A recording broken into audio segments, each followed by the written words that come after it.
আজি হাঁহৰ মাংস বনাইছে আম্মাই। হাঁহৰ মাংস ভাল পোৱাজনে কমেণ্ট কৰিবচোন। বহুতে বহুত ধৰণে বনায়। মই পিছে আম্মাই যেনেকৈ বনায় তেনেকৈ সেই ৰেচিপিটো শ্বেয়াৰ কৰিছোঁ। Hi everyone, welcome to my channel from my kitchen. হাঁহ বনোৱাৰ প্ৰচেছটো দেখুৱাই দিছোঁ। প্ৰথমতে কেৰাহীত সৰিয়হৰ তেল গৰম হ'বলৈ দি তেজপাত, ডালচেনি, ইলাচি দি দিলে। তাৰপিছত পিঁয়াজ দি ফ্ৰাই কৰি ল'লে। পিঁয়াজখিনি ফ্ৰাই হৈ যোৱাৰ পিছত আদা নহৰুৰ পেষ্ট এটা দি দিছে। তাৰপিছত মছলা যেনে জিৰা, ধনিয়া গুড়ি, জ্বলা গুড়ি, হালধি গুড়ি দি অলপমান পানী দি ভালদৰে মছলাটো কুক কৰি লৈছে। মছলাখিনি ভালদৰে কুক হৈ যোৱাৰ পিছত মাংসখিনি ঢালি দিছে।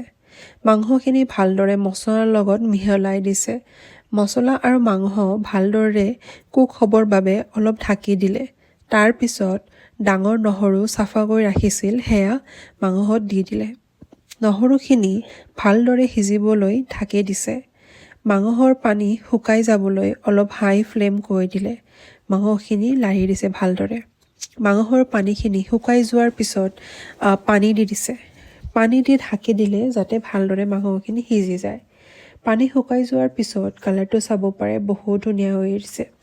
পানী শুকাই যোৱাৰ পিছত আম্মাই এটা মিক্স মছলা বটি ৰাখিছিল, সেই মছলাটো ইউজ কৰিছে যাতে টেষ্টটো বহুত ভাল হয়।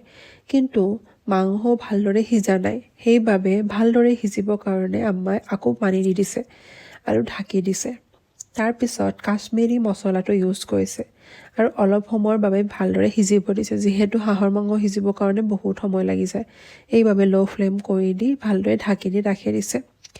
আৰু পৰিমাণ অনুযায়ী নিমখখিনি টেষ্ট কৰি লৈছিলে আৰু অলপ সময় পিছতে মাংস আমাৰ হৈ গ'ল। আপোনালোকে এনেকৈ বনাই খাবচোন, বহুত চিম্পল হয় আৰু বহুত টেষ্টি হৈছে। ভিডিঅ'টো ভাল লাগিলে লাইক, শ্বেয়াৰ এণ্ড ছাবস্ক্ৰাইব কৰিব নাপাহৰিব দেই। Here is the final look. Thank U.